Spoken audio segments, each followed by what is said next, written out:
This is the Five Starr Podcast.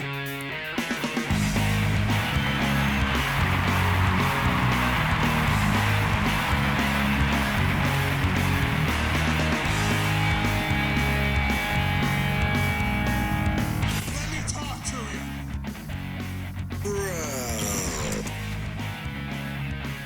Hi. What do you guys want to talk about? This is such good shit.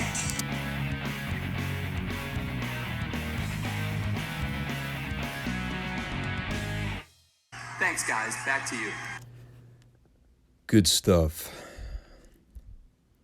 What's going on, everybody? We are back for the Friday installment of the FSWR podcast. It is currently just cold enough in the room for me to be absolutely miserable. But, hey, you know, it's what I get for living in the Northeast. Could have decided a long time ago to move down south and live that Florida lifestyle. Seems to be what everybody's doing these days. Where it's summer basically 24/7, 365 days in the year. But, no, you know, when you're not accustomed to culture shocks and you're not really good at dealing with things like hurricanes and major flooding, it can be a hard adjustment. I will say the one good thing about Pittsburgh is that we're usually devoid of any severe weather forecasts. Tornadoes, hurricanes, tsunamis, nuclear waste dumps. The snow sucks, but you kind of get used to it after a while. So I hope everyone's doing well. We're going to get into all the retro content in a minute here. As always, though, make sure you subscribe to the channel, like the show. We are on YouTube and Rumble every Monday and Friday for new content. And just to give you a heads up for the Monday show, since I'll probably forget now, I will not be doing a Retro Raw report, as the reality set in over last weekend that I completely butchered the timeline. The December 5th edition of the Raw show was actually the December 12th edition. I have no idea how, but somewhere along the way, actually, I think it might have been right after the Survivor Series review, because remember there was that one Raw we skipped over before the actual pay-per-view? I think it was the go-home show. I may have accidentally ended up watching that wrong episode and then screwed the timeline up. Never even occurred to me. For the past couple weeks, I just thought it was business as usual. But then as I started editing the show, I'm like, wait a minute. The dates are kind of wonky here. Did I miss an episode? And no, it turns out I think I just watched the wrong one. So I want to get caught back up again with that. I don't want to get out of sync with what we're trying to do with the retro content. So the next time I review Raw, it will probably be the first week in January. And the reason I want to do that is because I want to set aside some time to do a year in review for wrestling in 2023. And I don't think I'll have the option of doing a third podcast in the middle of the week. So we might have to end up sacrificing a Monday format to make that work, which means I would not be doing a SmackDown, a Raw, or an NXT review. And if we do that the last week in December, it'll actually work out because I think Christmas falls on a Monday this year, right? So yeah, that'll be a good window for me to at least edit and upload the show. I probably would want to record it a few days beforehand just to have it in the can. And I'll go over stuff at a later date of what I'm going to do. Because I actually kind of want to sit down and talk about what exactly that video will contain in terms of content. I usually like to do a top 15 or top 20 matches of the year. That's been a pretty standard thing. Now that I'm thinking about it, and I need to go back in the archives and see if I actually have 20 matches listed. And that's how bad things have been for wrestling this year, to where I can't even reasonably document 20 good matches off the top of my head. I'll probably have to ballpark it somewhere around 15, so we might have to narrow that down a bit. I'll probably talk about AEW and share some of my thoughts there. I don't think I've really spent enough time addressing why I've sort of given up on the whole AEW experiment. I mean, the CM Punk departure was the last straw for me personally, but trust me, there were plenty of other things that led up to that decision. And based on where things are going for that company right now, it looks like I made the right call. Now that the blind honeymoon phase is over with and people are starting to open their eyes to the real issues at hand. Mostly the fact that Tony Khan has no idea what he's doing, both as a booker and a businessman.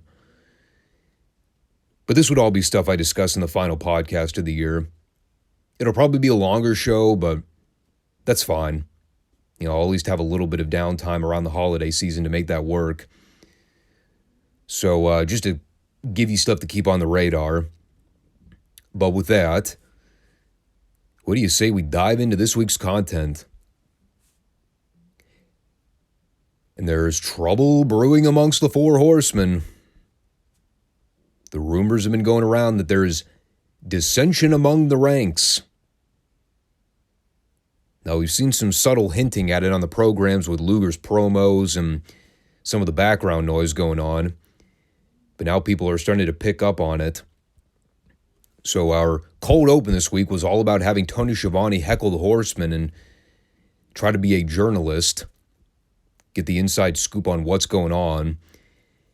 And for the most part, the Horsemen are staying relatively silent about it. JJ and Flair inform us that there's nothing going on. Everybody's on the same page, and these rumors are a bunch of BS. Meanwhile, Tully and Arn had nothing to say, but well, if there's one thing we know about some of Arn's recent comments, he's definitely had some stuff on his mind, especially when it comes to him mentioning TV stars and acting, and some people not having their head in the game. Wonder who he could be referring to. But they kind of set that up as the foundation for the week. Let us know what the big story is to keep on tap. We also had Jim Ross at the interview podium this week with David and Tony. So he's now officially on board full-time. Now, yeah, we did hear some of his commentary on last week's syndicated show from Miami Beach. But he was actually at the studios this week. Soon to be David's replacement. And while it'll break my heart to see David eventually go,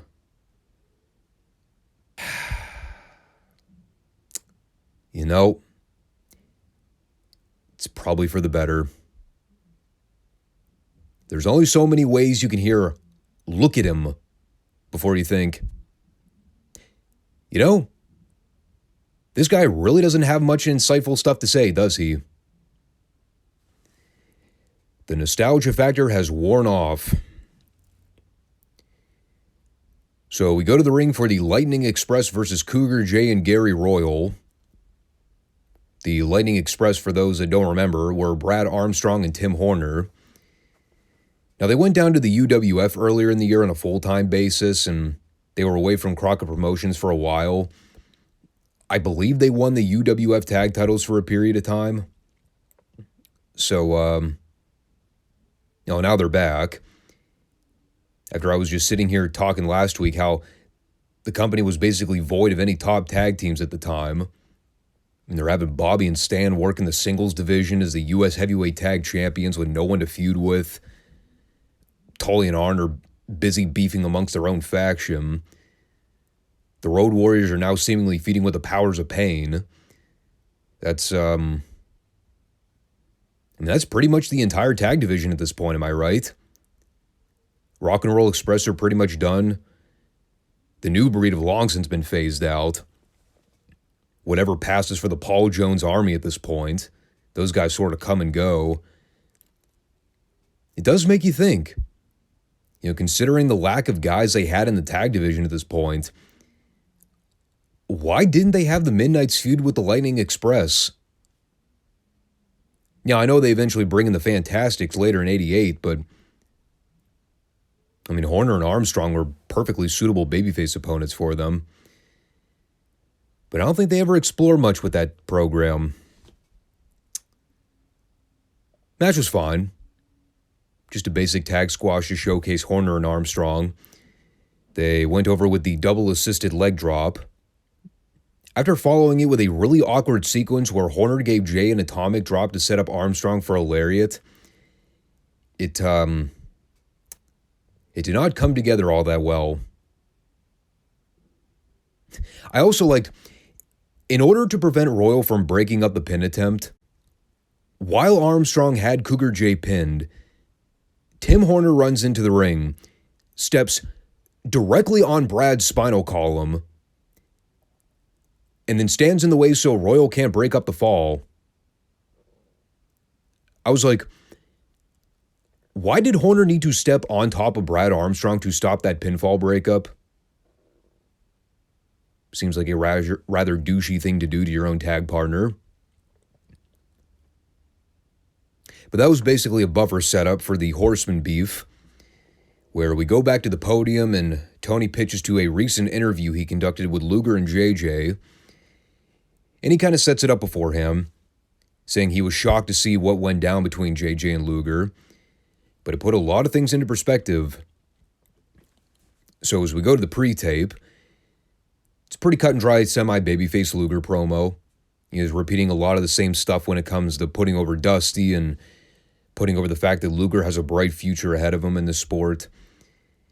And while he's running all this down, JJ's doing the forehead rubbing and the face palming in the background. Still as funny as it was when the last time we saw him do it. But now JJ's kind of had enough of this Luger going into business for himself nonsense. So he pulls him aside and says, "We need to talk now." But Luger tells JJ that the interview is over when he says it's over. From now on, he is more than welcome to accompany him to the ring for his matches. But for the time being, Luger wants to do it alone. No outside interference. No Horseman shenanigans. It's time for Luger to prove he can excel on his own. And, JJ basically shakes his head and walks off in disgust. So we've now reached the point where JJ can't even stomach the ability to stand around and watch Luger pump himself up. Now he's just saying, "I'm done with this." But don't worry. Everyone's still on the same page.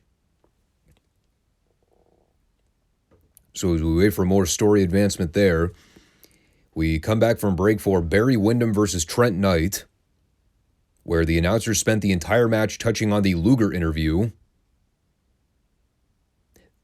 This was the point where I noted, this is exactly what it's like watching Friday Night SmackDown, where the matches are completely secondary and the promos are what carry the entire program. It's like when we're talking about the Bloodline. Like, all the surrounding material on the show is just total filler compared to what really matters, the talking. Now, to be fair, that's kind of what the syndicated TV shows are designed for. The squashes are mostly just there so we can laugh at how horrible the fucking job guys are, and then watch all the top stars get pissed having to carry them. Oh, trust me, this one definitely had its share of fuck-ups. Let me tell you. The best one was at the end where, after Barry had given Trent a power slam, he goes to whip him off the ropes to set him up for an abdominal stretch. Trent Knight did not get this memo that he was supposed to take a knee to the gut and then stand there in a stationary position so Barry could lock him in the hold. He had no clue how to set this up. So Trent sort of bumped into Barry's knee and then just fell down. And then Barry looked at him and shook his head like, "I'm so done." I liked how JR had to try to defend it too. Just be the company man. He goes, well, clearly Trent Knight had his bell rung from that power slam. Couldn't even stand up on his own feet. Now, you see, if I called the action, I'd have said, Trent couldn't tell a wrist lock from a wristwatch. What an idiot. Anyway, Barry put him away with the lariat after the people had already been chanting it for like 5 minutes. And that took us to another tape they showed us, all surrounding Barry's ongoing feud with Larry Zbyszko and Baby Doll. They showed film of him getting attacked by Larry, Baby Doll, and Black Bart on one of the syndicated programs. Couldn't tell you which one. Bob Caudle and Jim Ross were on commentary. Not sure if that helps.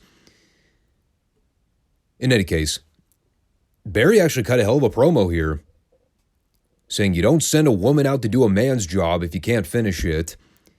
And now Larry's going to have to answer on behalf of Baby Doll, sticking her nose in Barry's business.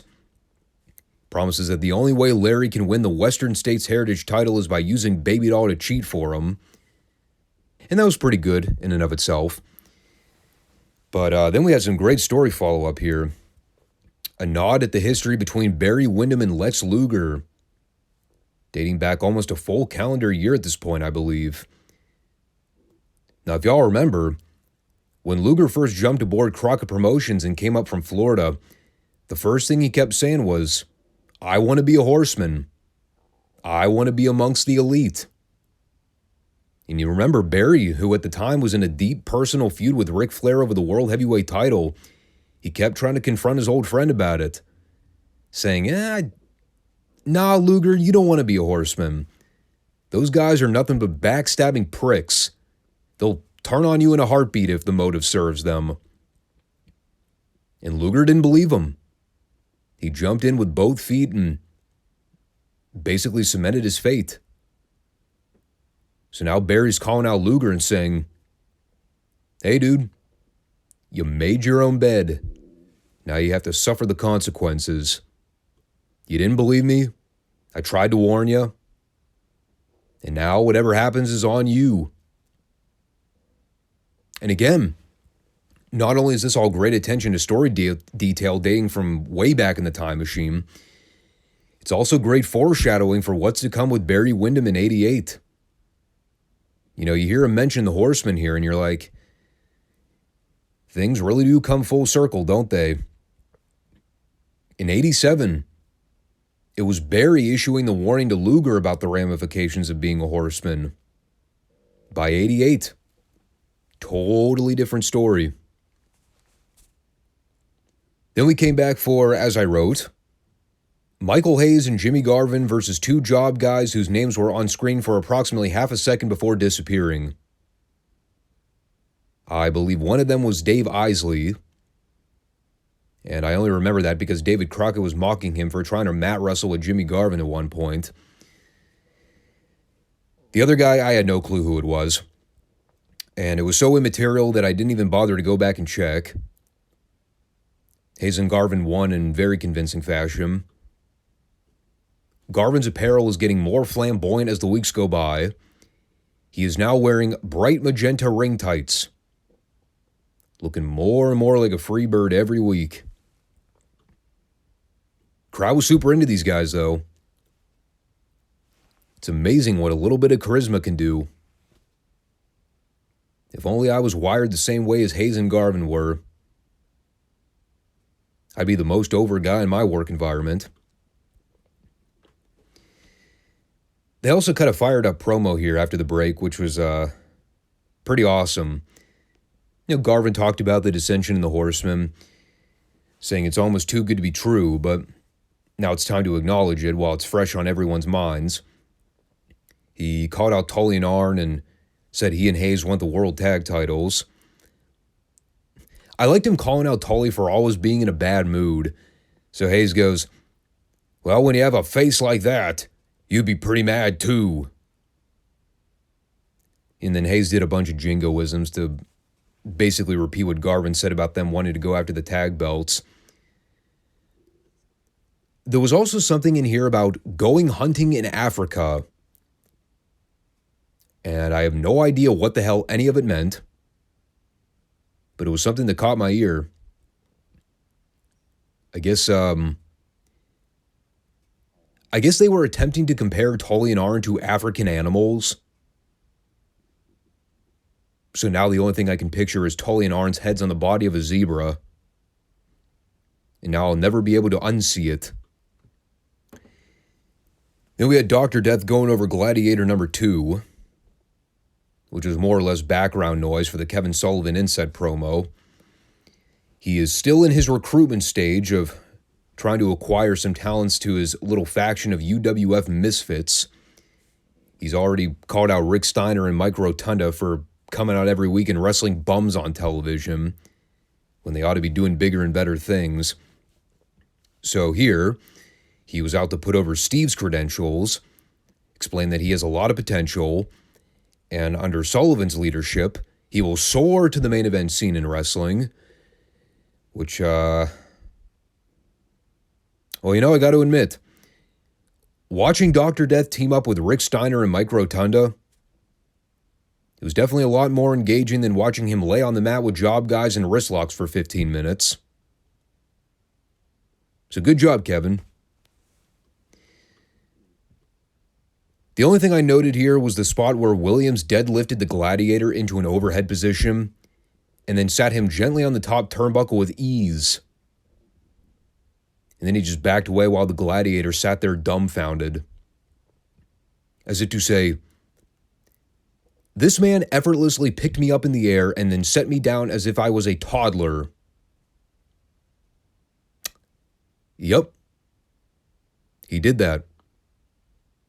The translation is, Dr. Death was very fucking strong. Which is equivalent to saying water is wet and grass is green. He won with the Oklahoma Stampede. And then he did a promo afterwards where he pretty much recited everything he said the previous week. Starrcade was great. Barry Windham's great. He's the UWF champion. And Bunkhouse Stampede. If I missed anything important there, someone can rewatch the show and fill me in. But now it is time to talk about the real red meat on this week's episode of Crockett TV. It is time to do the deep dive into the Horsemen drama. And based on what Flair was telling us in that opening pre-tape, that the Horsemen are perfectly fine and there are no issues at hand. Well, you see, he apparently left out the part about them leaving Luger for dead in a crippled heap. That just got lost in the shuffle somewhere in the conversation. Now, before I get ahead of myself, let's talk about the setup to all this. JJ's pitch was him talking about the fact that there's a reason teams stick to game plans. There's a reason it's the coach's job to instruct the team to make the calls and make the plays. And whenever someone decides to deviate from the plan and make their own call, something that doesn't benefit the team as a whole, that player gets fired. That player gets ousted from the group. So, of course, the obvious question in all this, what does it mean? Well, we go to a pre-tape of one of the more recent bunkhouse matches. And the whole idea here is that the match whittles down to 4 remaining men. JJ, Arn, Tully, and Luger. Keep in mind, it's an over-the-top rope battle royal here, so as we know, the entire premise behind the Bunkhouse Stampede is that the winner of these battle royals wins a large sum of money.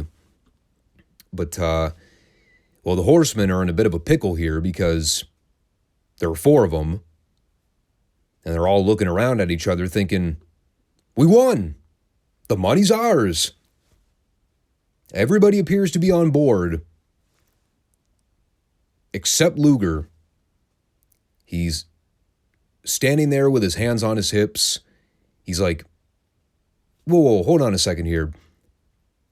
What do you mean we're all winners? So now comes the point where the official tells JJ, look, dude, there can only be one winner. We can't distribute the money amongst the four of you, so you're going to have to make a decision. That's not how the match works. One winner. So, JJ, being the brains of the group, makes the executive decision. All right, fine. We'll do it this way. I will win the Battle Royal. That way, I can divide the money amongst the four of us and then do my job as the funding manager of the Horsemen. Which makes perfect sense, right? Tully and Arn are game. So they willingly eliminate themselves from the Battle Royal. And that leaves Luger still in the ring. He's pontificating this plan. JJ's still trying to pitch to him, but Luger's not taking the bait. So now the Horsemen are getting a little fed up with him. Arn gets on the apron and goes, "Are you deaf? Are we going to have to make the decision for you? Or are you going to be man enough to make the decision yourself? Get out of the ring. Go over the top rope so JJ can win the fucking match and we get the money." And finally, Luger's had enough of this whole charade. He grabs JJ by the collar, heaves him over the top rope to the floor. JJ sells it absolutely perfectly. And Luger is declared the winner of the bunkhouse match. He did it on his own. And that does not settle well with JJ, Arn, and Tully. So they immediately hit the ring and get the jump on Luger. Luger's in there fending for his life. He ends up getting Arn in the rack position. And then from behind, here comes Tully with a chair. And so they start going after Luger's knee immediately, stomping it, destroying it, beating him with the chair over and over again. Like a pack of rabid dogs, these guys are just ruthlessly going after this poor defenseless Luger. And you see, what makes this all perfect, nobody's coming out to help Luger. And you know, why would they? Luger doesn't have friends. He turned his back on all his babyface comrades. Flair's not going to run in to turn on his own brothers and save Luger for making a dumb decision. No, the reality was, Luger was a lone wolf in this situation. No allies. No one to come and save him. And again, this all started how? Because Luger went against the game plan. He tried to defy JJ's orders, and he suffered. We all know how the Horsemen work. They're team players. When someone goes against the original plan, they get their ass kicked. Ask Ole Anderson how that worked out. I mean, look at how quick those guys were to turn their back on one of the OG Horsemen members. One of the founding fathers of the group. All because Ole didn't have it anymore. He didn't have the drive or the ass-kicking motivation like he did before. He got soft. So the Horsemen got tired of him. And that was over something petty. So when Luger ends up screwing his own teammates out of a big payday, fuck, dude. That's like taking away a cookie from a fat kid. Nah, you don't do that. That's fucking with livelihood, man. This was such a brilliant segment. Everything about it. Everyone's performance was outstanding. Arn cut a hell of a promo at the end here, justifying the decision they made. And even said, "We never trusted you from day one, Luger. But we heard you were willing to learn from the greats. We heard that you were willing to be taken under our wings and adhere to our plans. We were going to make you into somebody. And now you know what it's like when you cross your elders." So, again, going back to what we talked about at the top of the show, it looks like this Horseman dilemma is a lot more deep-rooted than Flair and JJ were given it credit for. They kept saying, "Nah, there are no problems. Everything's great." Well, the reality is we literally just saw the breakup of the Horsemen in front of our very eyes. So what are we supposed to make out of all this as fans? Now, we all know what's coming for Luger later on in 88. But, watching this in real time, even though we know what happens in a few months, even up to this point, it's not entirely obvious that the Horsemen ousted Luger from the group. Maybe to rough him up a little bit and teach him a lesson, sure. But did they officially ban him from the group? I think they're still leaving the ball in Luger's court. Is he going to get up and dust himself off? Get back in the game? Apologize? Get back on good terms with everybody and let bygones be bygones? Or does Luger take matters into his own hands and really prove that he can stand out on his own? I'll put an asterisk next to that because there's more to come. So then we had to get back into some of that wrestling nonsense for a little bit. We had Ron Garvin versus Larry Stevens, which Garvin won after a lot of stomping and chopping and slapping and David Crockett wincing. My favorite part was when Garvin chopped Stevens directly in the chest and David goes, "That's nice." Probably should not have laughed at that as hard as I did, but couldn't help it. Hearing David casually go, "That's nice," while Garvin's in there just obliterating this poor jabroni. I can't even remember what he won with. Probably the knockout punch. I know he had some Garvin stomps in there at one point, all of which looked more painful and devastating than the actual knockout blow. But, with this all being the post-title reign Garvin, it's kind of a situation where you look at him, he's kind of just a guy in the program again. Even his promos are kind of back to being very boring and generic. The fire's gone.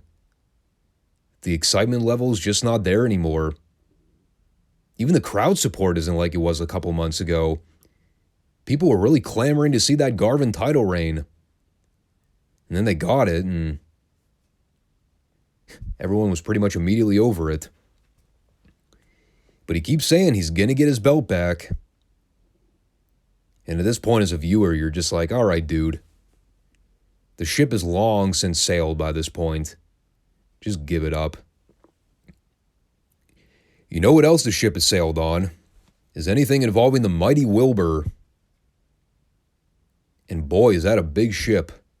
Let me tell you. And there's enough of him to carry the entire Titanic. Get this next match. The epitome of we have 5 minutes of television time we need to kill. Put some people out there and run out the clock. The mighty Wilbur and Ricky Santana versus Joe Lynn and Denny Brown. And I know what you're all thinking. Was it that bad? Yes. Yes, it was. The highlight of which was on commentary.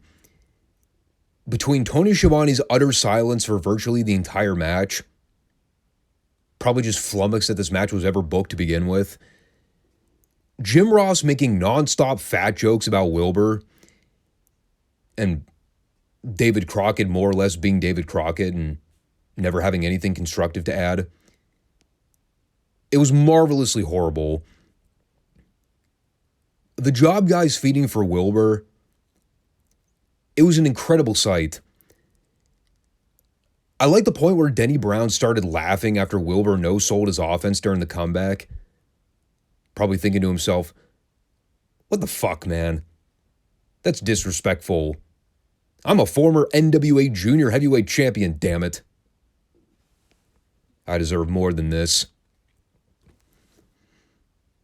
The match is slow and plotting as all get out. Wilbur couldn't do anything except watch the smaller guys bump off of him in very comedic fashion. Santana won with the crossbody dive. I just spent most of the match wondering, how much longer does the mighty Wilbur stick around for? Because ever since he broke away from the Paul Jones army, this dude has been completely directionless. I think they need to send him back to his grape-picking farm in Montana. Or wherever the fuck he was billed from. Because, yeah, he ain't doing much for me at this point. Aside from putting me to sleep. And then we had what had to be the single most bizarre Road Warriors promo I think I've ever heard. They are now wearing the spiked shoulder pads, which was amazing as David Crockett is standing there trying to hold the microphone out while they're cutting these promos, and at the same time trying to avoid having his eyeball gouged out with one of these giant spikes. That was funny. And while Animo's promo was pretty standard, talking about them promising to defend their international tag titles or six-man tag titles, whichever ones they have at this point, the ones they never defend. He's talking about the Paul Jones Army and the Powers of Pain, continuing to try to prove that they're the biggest, baddest team in the sport. It's all pretty standard stuff. And then Hawk gets on the stick. His first sentence, I am not mincing words. I am not exaggerating anything I'm about to say here. This was an exact fucking quote from Hawk. It looks like Lax Luger just got constipated on by the four horsemen.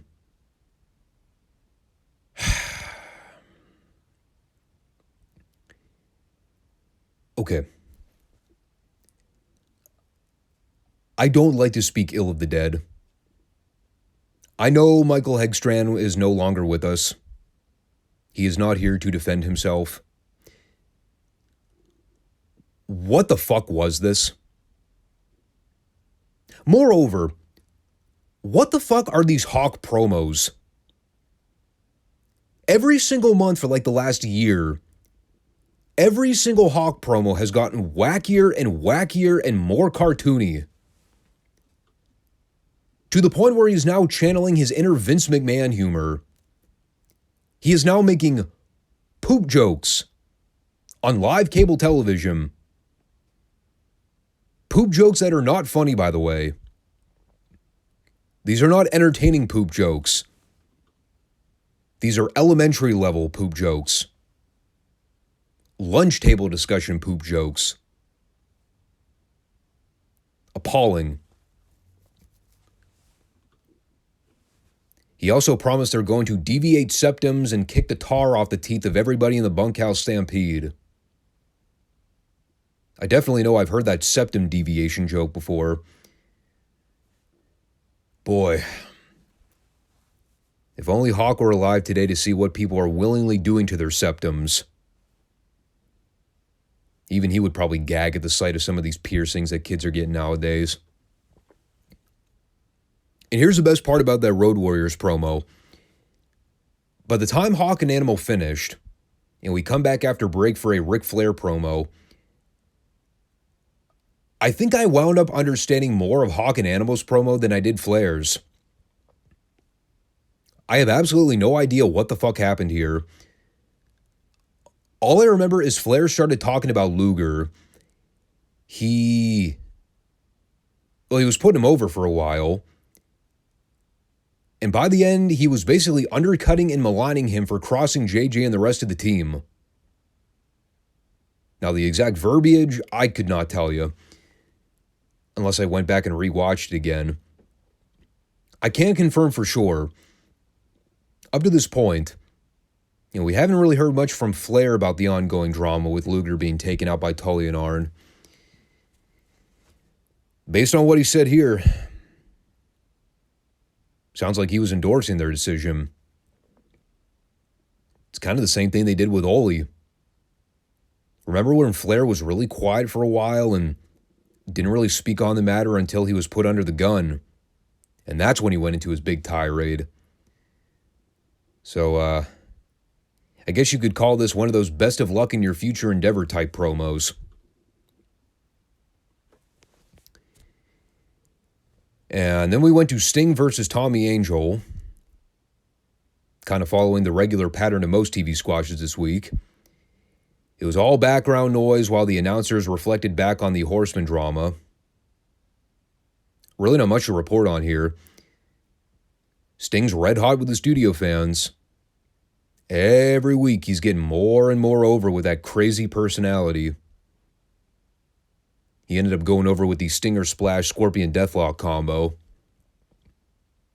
I think they were still calling it the Scorpion here at this point, though. They did not include Deathlock quite yet. Probably a little edgy for television.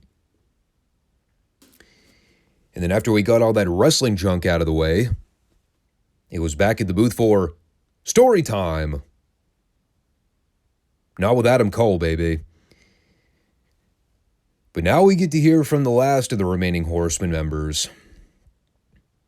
Well, former Horsemen member.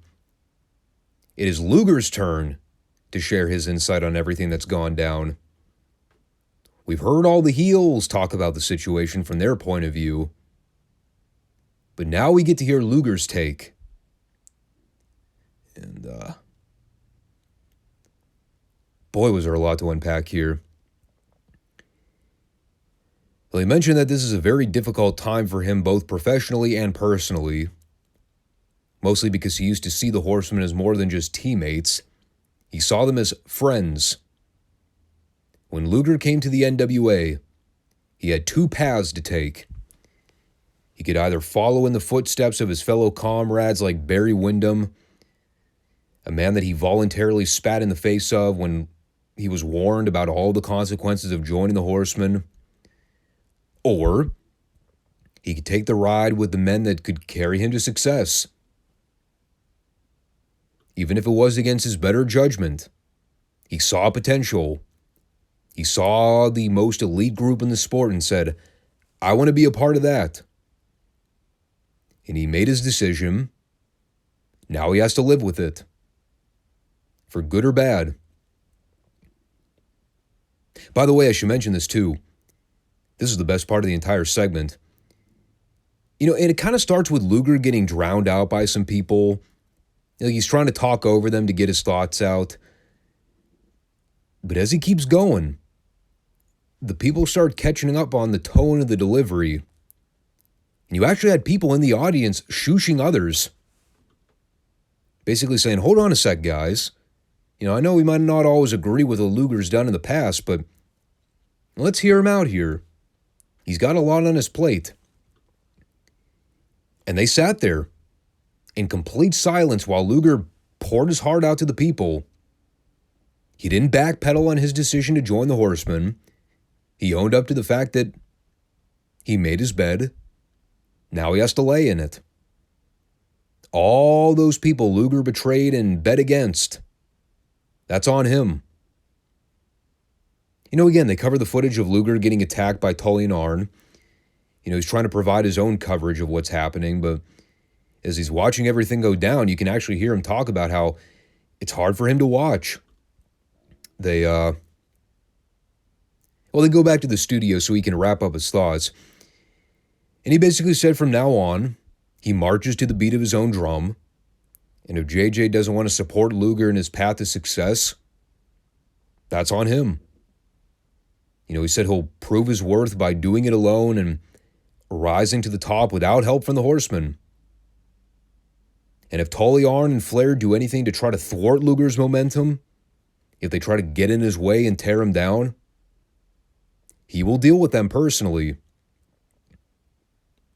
And by that, apparently, that means ripping off his sweater and unbuttoning his shirt and then flexing at the camera to show off his Greek god physique. And I'll say this. You know, even though there were a couple moments here where you could tell Luger lost his train of thought and had trouble getting the words out for what he wanted to say, this was one of the best Luger promos I've ever heard. Hands down. He was phenomenal here. He had the people in the palm of his hand. They just sat there respectfully and listened to Luger say his piece. Again, even if some of them didn't agree with the past decisions he's made, they were all polite enough to say, let's hear the man out. He sounds genuine. Perhaps he's turning over a new leaf. And I think that's what made the moment really special. Yeah, they could have pre-taped it and made sure that nobody was in the background to heckle him. That way we could hear the message loud and clear. But no, they gave Luger the platform to come out and speak publicly, address the people in person. And that counts for something because it shows that Luger won the people over. They were cheering for Luger by the end. I mean, he's absolutely a babyface now, no question. And you know, watching all this unfold, it's crazy to think just how quickly a lot of this escalated, with Luger kind of turning babyface from seemingly out of nowhere. But hats off to him. He made it work. And now we just slowly wait to see how more of this develops on television between the two parties. Again, we know it's coming down the pike for Luger and Flair later on in '88. And they've already kickstarted that build pretty effectively. So up next, we had Larry Zbyszko versus Rocky King, which I can basically sum up in about 2 sentences. Larry did a bunch of boring offense for 3 minutes, and then he won with a neck breaker, which the camera didn't catch because they were too busy filming Baby Doll. And then he cut an all-time horrendous promo, which was at the same time the best promo. And the reason it was so great is that the entire time Larry's talking here about Barry Windham, calling him a cowboy and all these other defamatory slurs, there's Baby Doll standing behind him the entire time, totally breaking character, laughing her ass off the entire way through the promo. You know, at one point, Larry's talking about climbing the stairway to heaven with Baby Doll.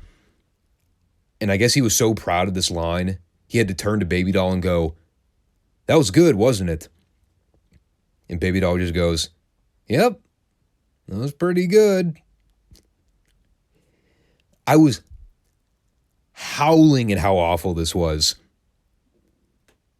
I guarantee you Baby Doll was having a fucking blast.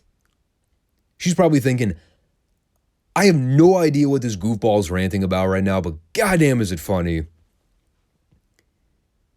There was something in here about a deaf mute living in Hawaii. Larry just randomly stops his promo at one point and yells, "Shut up!" to the crowd. At this point, Baby Doll's face is beet red. She's like trying to shield herself inside of her hands so the camera can't catch her, but we all know she's laughing. God, this is awesome. Larry Zbyszko, dude. All-time horrible promo. But fuck, it was awesome. Then we had Nikita Koloff going over one of the Thunderfoots. I wrote absolutely nothing down about it. I presume Nikita won with a sickle. Nikita's losing more and more muscle mass as the weeks go by. And then he got on the stick afterwards and told anybody to sign on the dotted line to challenge Nikita for a title match. What did that take me about 15 seconds to recap? I think this segment as a whole went about 45 minutes. Maybe it just felt that way because I was kind of over the show at this point. These overruns are starting to catch up with me a little bit. Luckily, we only had one thing left. Well, two things, actually. One of them was brief. First, we had the Midnight Express versus George South and the Italian Stallion. TV main event. Yes, Bobby and Stan were back to working tag matches this week. Temporarily. It took Cornette approximately 3 seconds to make a racial comment about Ricky Santana, talking about how he should open up a side hustle known as Nacho Mama, because apparently he was a horrible professional wrestler. So Corny figured the food service would be a better option for him. By the way, I did not have a problem with the Mexican joke. I just figured most people would, because nobody has a sense of humor anymore. The best part here is that after Cornette spent about 9 minutes talking nonstop, he finally wraps up by mentioning something about his mother visiting the poorhouse. And then right as he goes, "All right, guys, I'll see you later," Jim Ross, no hesitation, goes, "Great, thank you." I love this man. Well, both men, actually. JR and Corny. Midnight's won with a flapjack. I don't think I wrote anything else down about the match. I barely wrote anything down about the follow-up promo with the New Breeds. Or the New Breed, I guess. I did write one thing down, though. Beyond the fact that I had no idea what the fuck these guys were talking about, I do know they were addressing the Midnights here. And of course, as I'm listening to them talk about this, that, and the other thing, something about putting a muzzle on Cornette so he can't run his mouth anymore, I'm like, where the fuck were Bobby, Stan, and Jim to just walk over and sucker punch these idiots in the face? Did they just walk off set after the match and completely ignore the promo? I kept waiting for the Midnights to come back and do something about it. They never did. No, instead I had to watch Sean Royal and Chris Champion ramble on about God knows what for like 5 minutes. With me asking the important question, actually. Why is this tag team still a thing? Can these guys just go away forever so we don't have to talk about them anymore? Yeah, they keep saying they're sick of being in limbo mode. I'm like, that's the only place you guys have ever existed, is limbo mode. I don't know. Maybe it's because it was the last thing on the show. Like when I saw the New Breed come out at the booth in the closing 3 minutes, I screamed. Can't believe they're still pushing this gimmick. And it's funny because I keep thinking these guys are going to go away. Like I keep talking about how, the New Breed, they don't last that long. They just keep popping up. Did I not just say earlier in the review, too, that the New Breed have been phased out already as a regular tag team? How did I forget? They're still around. And to my knowledge, I don't think that feud ever goes anywhere. The Midnights and the New Breed. There was another alternative for the Midnights to defend their U.S. tag titles against. God, I can't even imagine how horrible that feud would have been. Whatever. Most of the show was centered around the Horsemen breakup and what is presumed to be the Luger babyface turn. And again, that was all handled splendidly.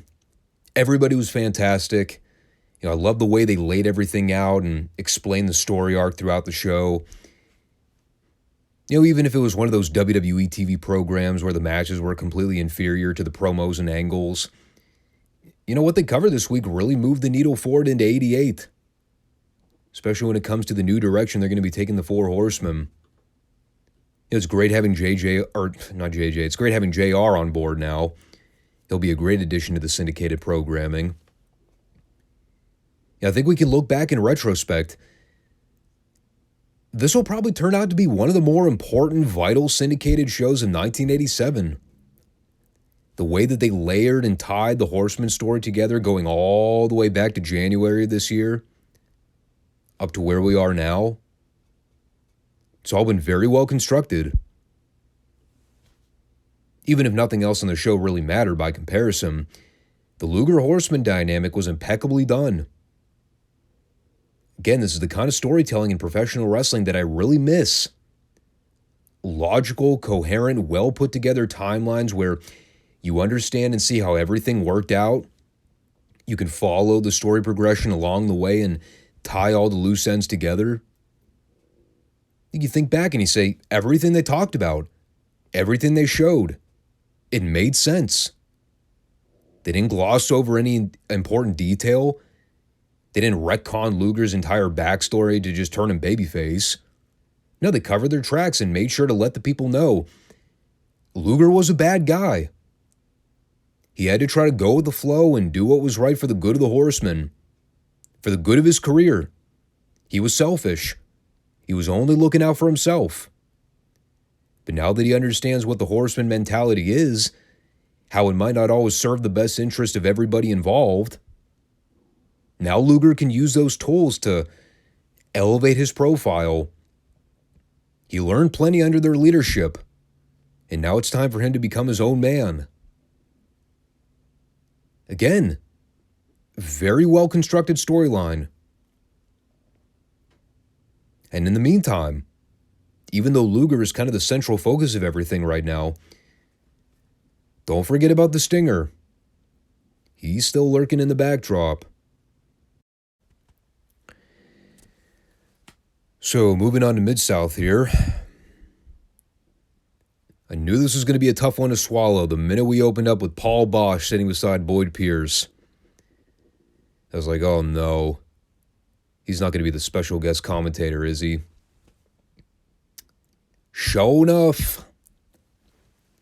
And the last time I heard Paul Bosch calling ring action in Houston during a pre-tape, I nearly fell asleep. That was probably only about 5 minutes of him talking as opposed to an entire 40-minute program.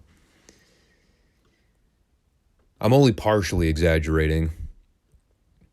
No, his commentary wasn't horrible or anything, just kind of droning and monotonous, kind of dry.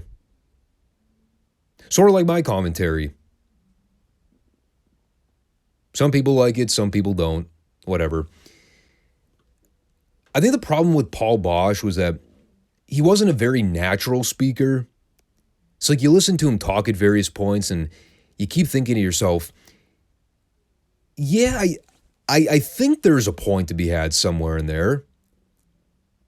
Not really sure where, but he's got a few points. You know, it's funny here too, because I think Boyd's given him the platform to introduce himself to the people and put over the Mid-South region, talk about his background a little bit, all the great athletes that have come through the territory. And he keeps going and going and going for like 3 minutes straight. And finally, Boyd just goes, all right, well, let's go to a pre-tape, Paul. Got to keep the show rolling. When Boyd Pierce is telling you, we need to move on, you know it's bad. Now, for the actual pre-tape, it is Paul Bosch interviewing Hacksaw Duggan about the Brass Knucks Championship. By the way, that's Duggan spelled with 2 G's. Because, well, you know, that's the gimmick in Mid-South. We're constantly reminded of that statistic. It's like Jeff Jarrett in the mid-90s having to remind us of how his name is spelled. That's Jeffrrete.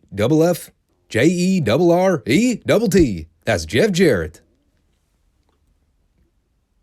Duggan should have done the same thing. Now, as far as the Brass Knucks title goes, you know, they established the championship was created in Houston for Bill Watts to defend. He went undefeated in defending the title until until the belt was retired. Now Duggan wants the title to be taken out of retirement because the Louisiana States Heavyweight Championship is not enough gold for him. He wants to carry on the legacy of the Brass Knucks title as well. He also wants Bill Watts to come out of retirement. And this is great too. Duggan tries to cut a promo on Tony Atlas, you know, try to rekindle that heat in the feud to build that back up since we know those guys are feuding right now. And then Paul Bosch just goes, you're out of time, pal. No more promo time for you. And then they just cut back to the interview booth. Tony, man, these ring interviewers had some balls. Cutting off Hacksaw Duggan and saying, you don't get to finish your thought, bud. We got to keep things rolling. I'm surprised Duggan didn't smack that fucker with his belt. Now, he probably had too much respect for the former Houston promoter. Staying on the topic of Duggan, his match was with Lester Parks this week. And if you can imagine for a minute what a Lester Parks would look like in your head, it's probably not too far off from what Lester Parks actually looked like here. A moderately frumpy, pudgy dude with no body or muscle tone. Total pear shape. Duggan just utterly destroyed him. Beat him with a spear in about 90 seconds. Paul Bosch literally added nothing of value as a commentator for this match, except for doing literal move-by-move descriptions.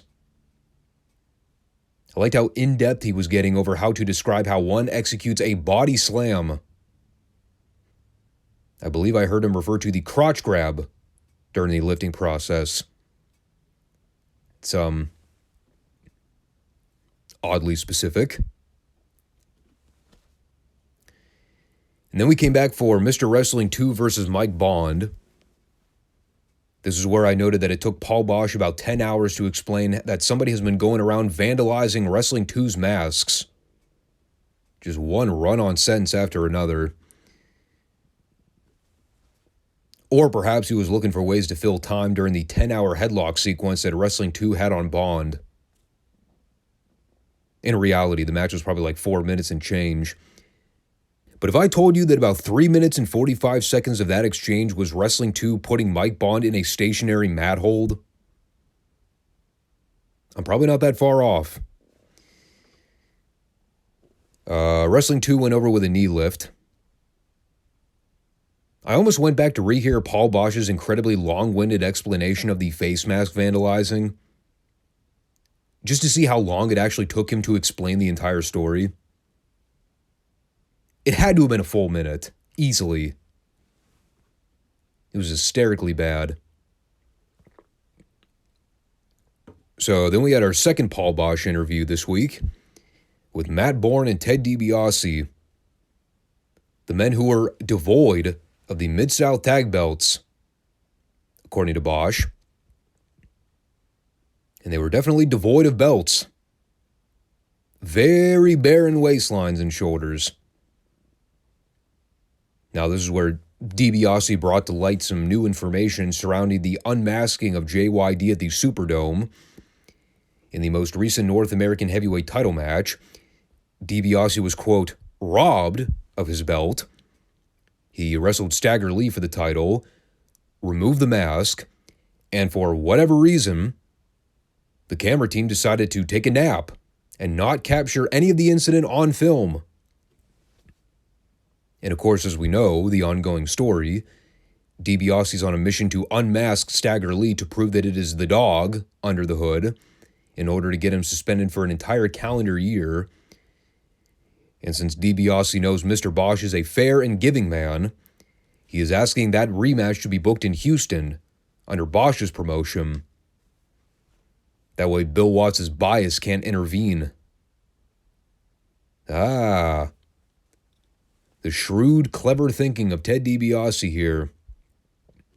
I'll get my rematch, but I want it under a different promotion. Because Bill Watts, he's fucking with me.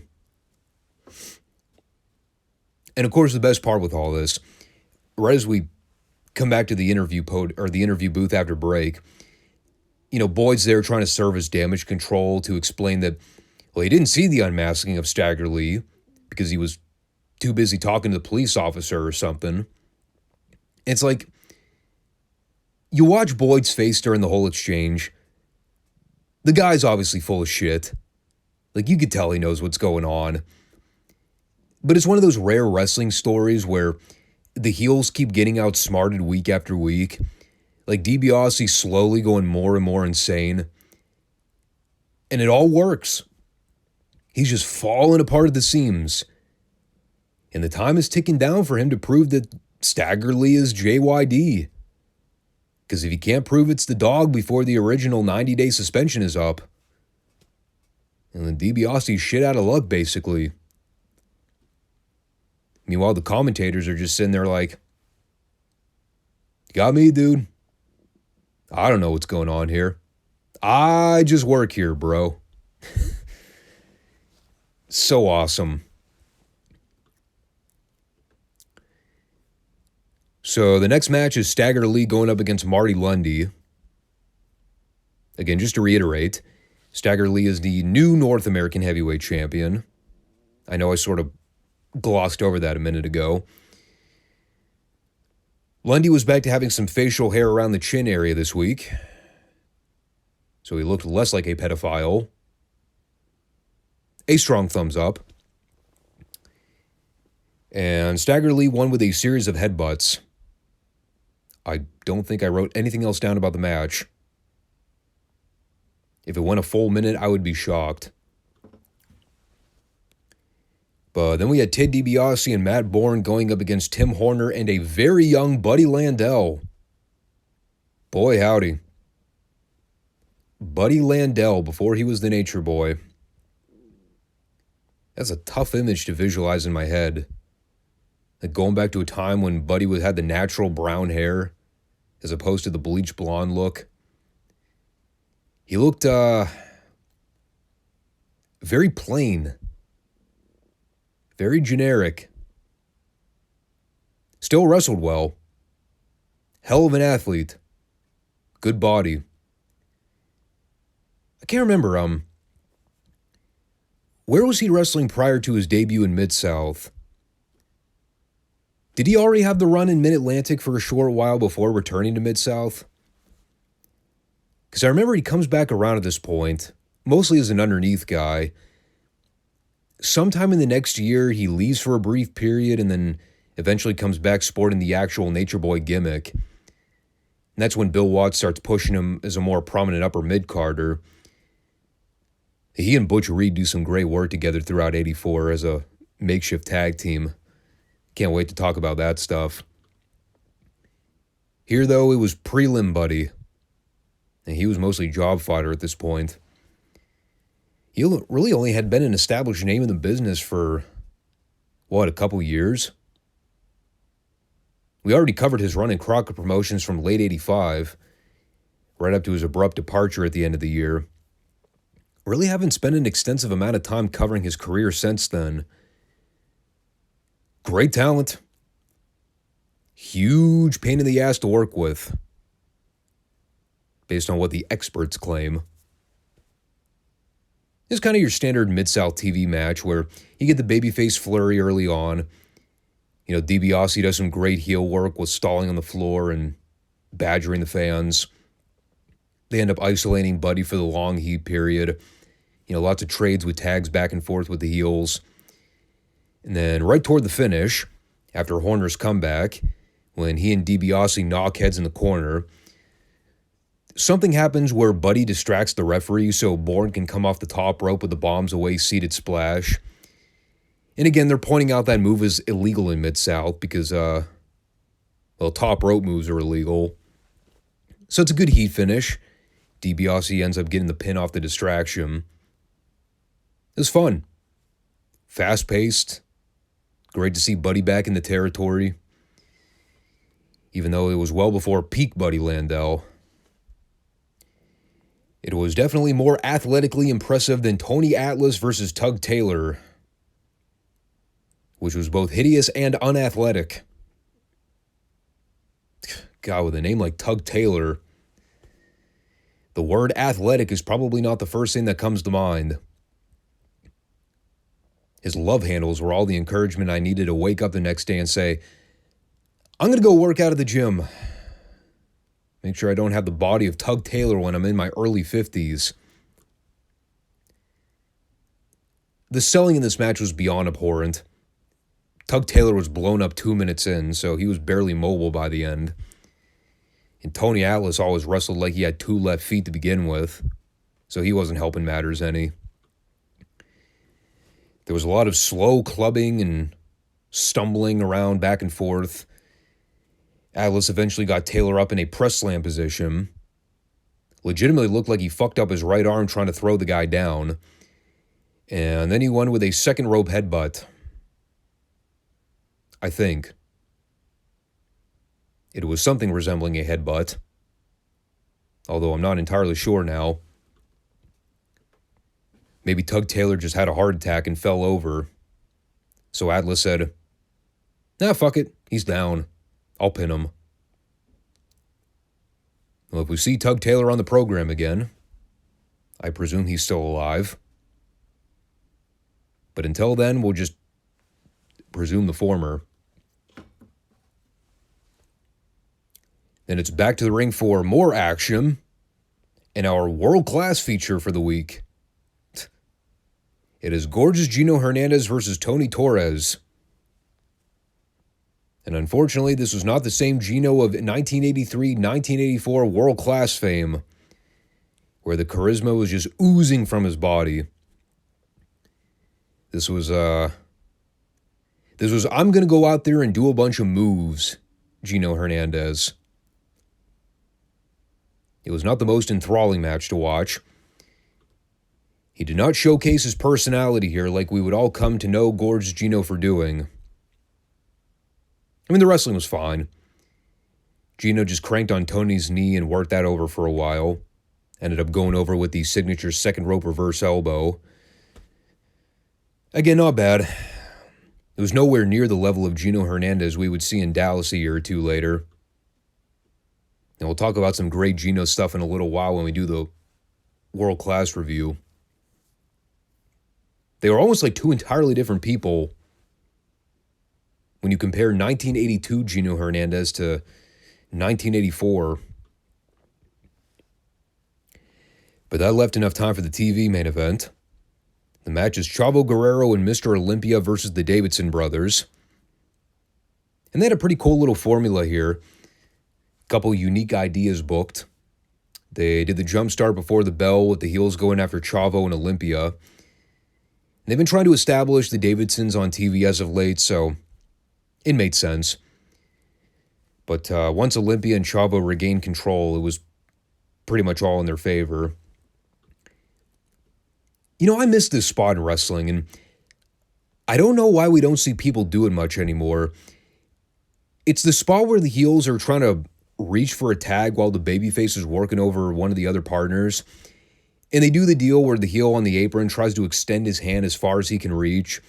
And right as he's about to make contact with his partner, the babyface yanks the heel farther away so the other heel flips over the top rope and eats shit. It's a great humiliation tactic in wrestling. You know, it gives the people a good belly laugh. I don't know why we don't see that anymore. I always thought that was a fun spot. They also had a great finish here. Olympia gives Chavo the slingshot from the ring apron so Chavo can fly in and hit one of the Davidson brothers with a crossbody clothesline for the 3 count. And it happened just as they were signing off too, so hey, we got a finish this week. During the crunch time moments of airtime. Not really much to write home about, but yeah, there were a few enjoyable moments in that 3-minute squash. But it kind of describes the show in a nutshell this week. You know, some good moments sprinkled in throughout the 40-minute program, but as a whole, it was just kind of a middle-of-the-road show. Next week, they're doing Hacksaw Duggan and Tony Atlas for the Louisiana States title, as well as Stagger Lee in Wrestling 2 versus the Rat Pack. So that seems like a pretty loaded card, especially in comparison to what they gave us this week. But they moved some story content along, and even if it wasn't anything astronomical, yeah, they gave us just enough to keep the ball rolling, and that's fine. I now have to triple check my dates for these retro shows now, just to make sure I'm correct with everything. After I totally fucked up that Retro Raw timeline. I'm super paranoid right now. So there was an episode of World Class, and well, to be honest with you, there really wasn't much to talk about. It was mostly a recap show, one of those year-in review analyses. And we've covered a lot of these segments in depth on the podcast throughout our 84 recap series, with the exception of one thing, which I will address shortly. I didn't want to skip over the entire show, though, because, I think it's important to always touch up on some of the previous matches, the ones we haven't talked about in a while. The Kevin Von Erich Chris Adams match from the Thanksgiving Star Wars special is, I think, the most recent match we talked about the other week, so I won't belabor the point. This is all about Kevin getting his revenge on Chris over the chair angle from the Cotton Bowl event. During that same show, Kevin did the inset promo and basically vowed to cripple Adams and make him bleed, the same way Adams did Kevin. And even though Chris won the match, Kevin still got a modicum of vengeance by chasing after Adams with a chair and giving him the shot to the head to bust him open. So it worked out. The only thing that was annoying about this was them re-airing that static audio when the equipment malfunctioned. It's like I'm trying to watch the match again and all I can hear is the static white noise coming through my headphones. So I was partially deaf in both ears by the time it was over. They also replayed the Fantastics debut from the Cotton Bowl event, mostly to just kind of reestablish Bobby Fulton and Tommy Rogers as the new hot babyface team on the block. They've had several matches since, but I think this was definitely their most impressive showing since the debut. That match they had with the PYTs the other week was not a great showing for them. They looked a little raw in there. It's funny how the match here with Kelly Kiniski and El Diablo ended up being better than the Fantastics wrestling Coco Ware and Norvell Austin. Obviously, though, we're still waiting for the debut of the Midnights in World Class. That's kind of where the Fantastics found their footing. Reigniting that previous rivalry and some of the matches they had together in Mid-South from the year prior. Yes, they were still technically the regional Dallas Tag Team Champions at this point, but, their level of competition was subpar at best. If only the actual world-class feud with the Midnights and the Fantastics lived up to the Mid-South feud. And for those that would like a precursor on what's to come, Silo Sam. I rest my case. So then we come back for one of the matches they aired at the Thanksgiving special. We have not gotten the chance to talk about this one, though, because they are yet to show a replay of it. They were teasing it for weeks. Stella Mae French versus Nicola Roberts, Lady Giant. The feud that began the night Gino Hernandez and Lady Giant tried to embarrass Stella by cutting her hair. They basically gave her one of those Karen hairdos. And instead of the puffy, bushy afro she had previously, now Stella just kind of has the modern female short hair look. And after seeing all this go down, I think I now realize why they were hesitant to air the footage. There are many words I can use to describe this match, but I think I'll just settle on one that a lot of us can identify with. Booty. I was trying to come up with the best analogy to describe what it looked like watching Stella and Baby Doll wrestle here. Do you all remember that really popular computer game from years and years ago, QWOP? The really derpy game where you had to try to control the spasmic character running on a track, and if you didn't press the keyboard letters in a certain order, the character would just basically fall and trip on its face, but you could only use QWOP. That's what it looked like watching Stella and Lady Giant throw kicks at each other. They looked like the QWOP video game character, where they're like dramatically extending their legs as far as humanly possible just to try to keep their balance. It's the worst offense you've ever seen. Survivor Jenna and Charmel would be laughing at the TV screen if they saw this live. Of course, they get Gino and Mike out there to basically serve as nothing more than distraction fodder to take our attention away from the shitty match happening in the ring. Sunshine's breasts were also present, so that helped. In any case, It ends with Nicola giving Stella the world's worst body slam, and then Sunshine sprayed a gimmick in her eyes so Stella could roll her up and pin her. And if that wasn't bad enough, it gets worse.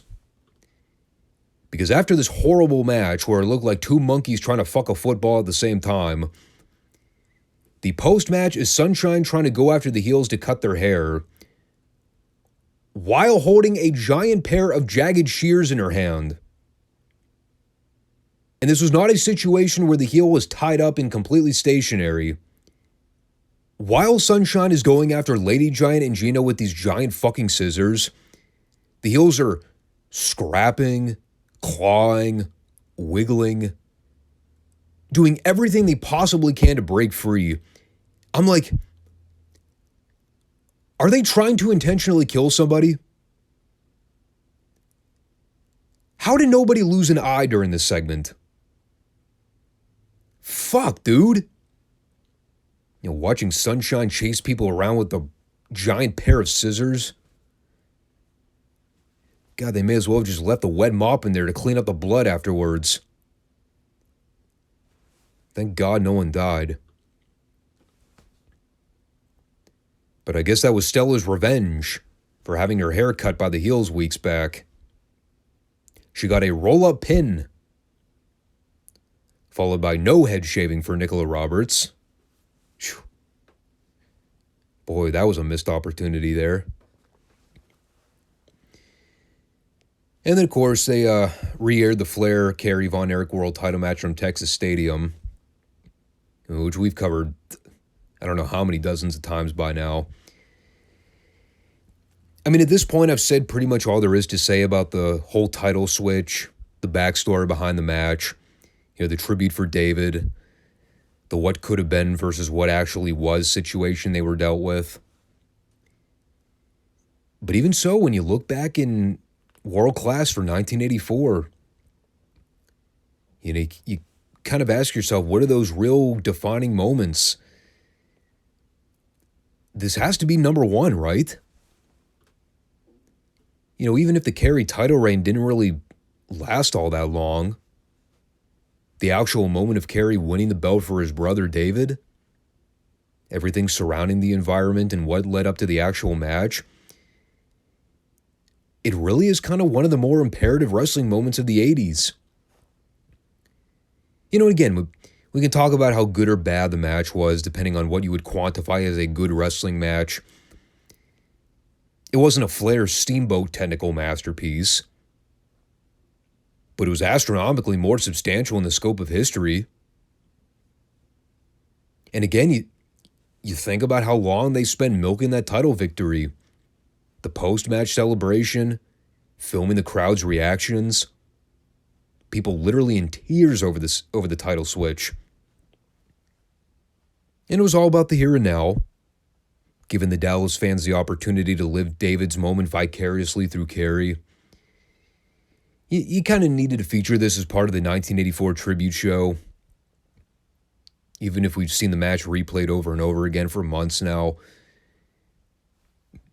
Never gets old going back and watching it again. So again, a lot of it was a recap show. There wasn't anything groundbreaking that happened here, but it was enjoyable to go back and see them highlight a few key moments in 84. As we wind things down and start the transition into 85, taking us back in the time machine to reflect on some of the more important stuff in the last 12 months. Now, of course, you were only going to be able to cover so much in one show. I don't think 45 minutes is enough to provide you with everything you could possibly talk about. But if you're looking for a grab bag of top moments or key stories to talk about from the previous year, this wasn't a bad bunch to select from. I would have maybe reconsidered airing some of that girls' wrestling footage, but, for the few short minutes we saw of it, it was harmless enough. I won't lose sleep over it. But as of this point, we have 2 more episodes before the end of the year. And I know we still have the Christmas Star Wars special to come. So I expect we'll see them airing some of the content for that in the next week or two. But yeah, pretty good stuff. And as we round things out here, again, just to give everybody a brief synopsis of what's going to go on for the Monday podcast, we won't be doing a Retro Raw review. I want to try to give myself a week to catch back up in the right spot in the timeline. And SmackDown, I think we'll be in good shape for. I do have a busy weekend ahead of me again. Got some more stuff I'm going to be doing, so I won't have a lot of downtime, but I'll probably have enough time to at least catch up on the entire SmackDown episode. I will DVR it. I'll probably watch it on Sunday, and then we'll do that in the NXT report. So that should leave us in good shape. So thanks everybody for tuning in, and take care. Peace out.